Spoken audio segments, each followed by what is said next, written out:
How can Mac45 then ensure compliance with all these international regulations? How do you do that with your customers? Compliance data is an integral part of our database we use. So every item does list the different regulations we need to comply with, so that's being checked at an item level. All these parts and these components need to comply with regulations, with directives, with acts such as country of origin, conflict mineral acts. You have the Russian sanctions and obviously also military applications these days in times of war. In what way can you make it an advantage for your customers that you are capable of doing this? Our customers are challenged by their customers to be compliant with all kinds of regulations, rules, acts. And to make sure that we can support our customer there, we have these type of services in our offering that enable our customers to create a competitive edge.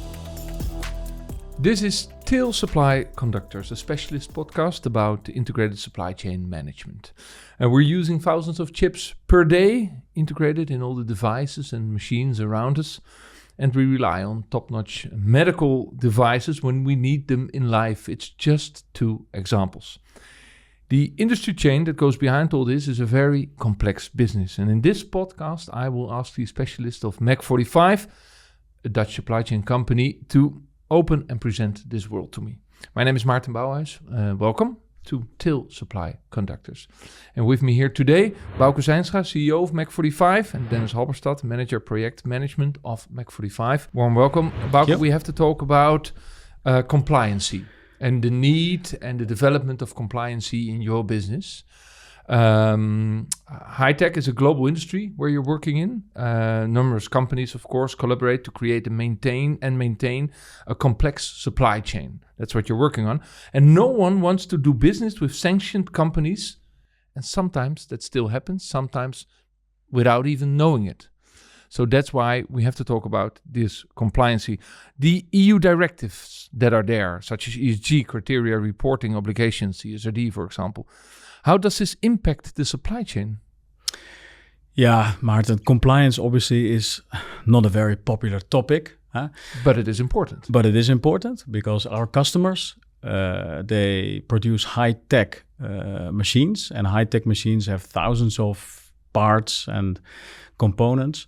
And all these parts and these components need to comply with regulations, with directives, with acts such as country of origin, conflict mineral acts. You have the Russian sanctions and obviously also military applications these days in times of war.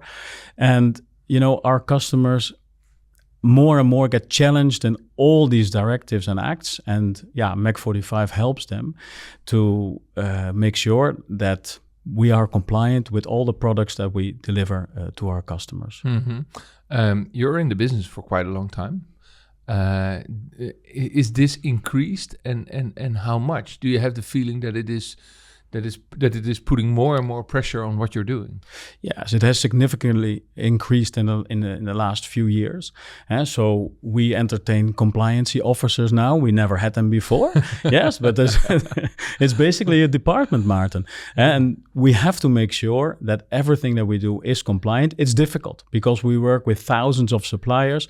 We work with millions of products to make sure that everything is compliant in the supply chain it's challenging and it's very difficult. Yeah. On the other hand, your customers are demanding for it.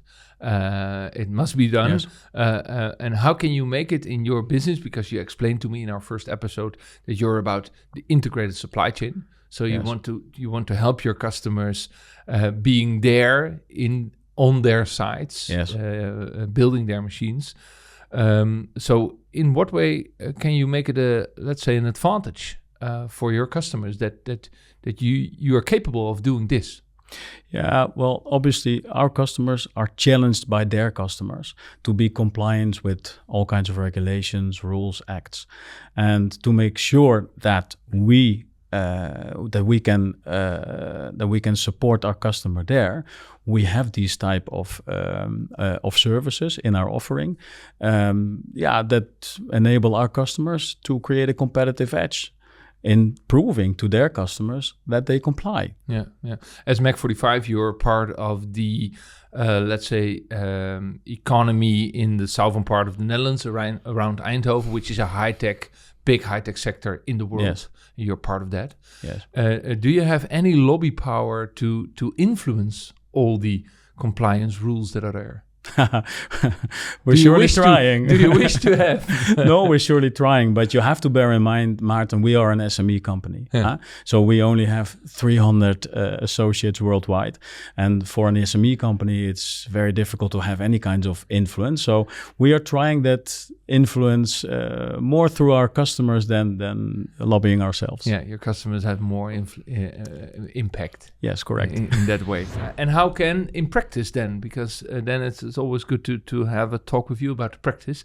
How can Mac45 then ensure compliance with all these international regulations? How do you do that with your customers?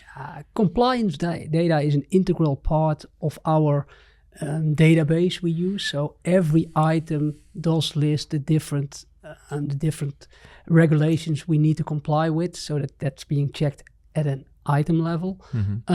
It's a column in your database. Definitely, and many columns, and the number of columns is actually increasing due to the fact that the regulations are being added. What also needs to be mentioned here, for instance, if you think about the directive REACH and RoHS, restriction of hazardous substances, those are obliged in the EU. So every time those are being renewed every 6 months. So that means every 6 months we need to go through a cycle to ensure that our parts are still meeting the latest directives. Every 6 months, Yeah. And how long is the time that's being provided to work on that? You have, let's say it's 1 year that you can work on that. So that's interesting. They're changing it every 6 months. Indeed. And then you have a year. Yeah, correct. Yeah. To be compliant. Yeah. So you're behind every time. Yeah, they give you a year. What is also important is that you need to work on it proactively. And what we are doing as Mac45, we are not a manufacturer. What does that mean? We are not controlling the bill of materials. So we are depending on the information which is being supplied by our suppliers, actually. And we need to make sure that we are proactively working with them to get all the information we need. And how do you cooperate with the supplier that is not able to fill in, that is not able to deliver the specs? That's a very good question. If that's not being provided, we need to look for alternatives.